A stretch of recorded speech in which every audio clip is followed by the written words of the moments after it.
The Gruffalo's Child by Julia Donaldson. The Gruffalo said that no Gruffalo should ever set foot in the deep dark wood. Why not? Why not? Because if you do, the big bad mouse will be after you. I met him once, said the Gruffalo. I met him a long, long time ago. What does he look like? Tell us, Dad. Is he terribly big and terribly bad? I can't quite remember, the Gruffalo said. Then he thought for a minute and scratched his head. The big bad mouse is terribly strong, and his scaly tail is terribly long. His eyes are like pools of terrible fire, and his terrible whiskers are tougher than wire. One snowy night, when the Gruffalo snored, the Gruffalo's child was feeling bored. The Gruffalo's child was feeling brave, so she tiptoed out of the Gruffalo cave. The snow fell fast, and the wind blew wild.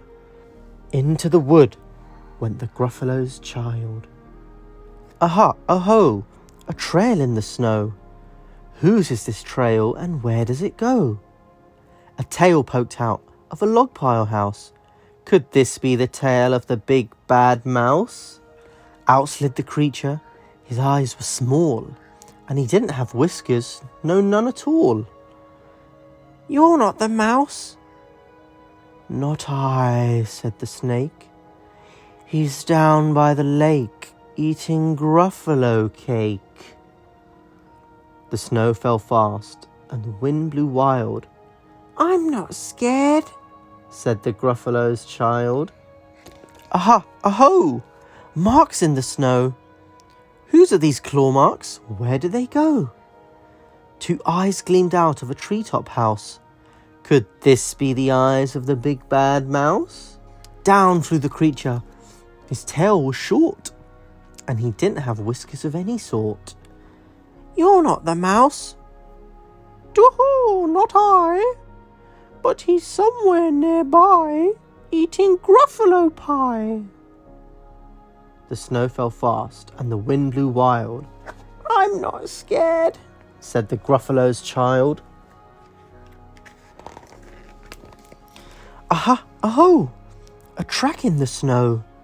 Whose is this track, and where does it go? Whiskers at last, and an underground house. Could this be the home of the big bad mouse? Out slunk the creature. His eyes weren't fiery. His tail wasn't scaly. His whiskers weren't wiry. You're not the mouse. Oh no, not me. He's under a tree, drinking Gruffalo tea. It's all a trick, said the Gruffalo's child, as he sat on a stump where the snow lay piled. I don't believe in a big bad mouse. But here comes a little one out of his house. Not big, not bad, but a mouse at least. You'll taste good as a midnight feast. Wait, said the mouse, before you eat. There's a friend of mine that you ought to meet. If you'll let me hop onto a hazel twig, I'll beckon my friend so bad and big. The Gruffalo's child unclenched her fist. The big bad mouse, so he does exist. The mouse hopped into the hazel tree. He beckoned, then said, Just wait and see. Out came the moon. It was bright and round. A terrible shadow fell onto the ground. Who is this creature so big, bad and strong? His tail and whiskers are terribly long.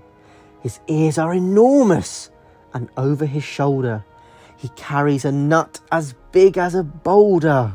The big bad mouse, yelled the Gruffalo's child. The mouse jumped down from the twig and smiled.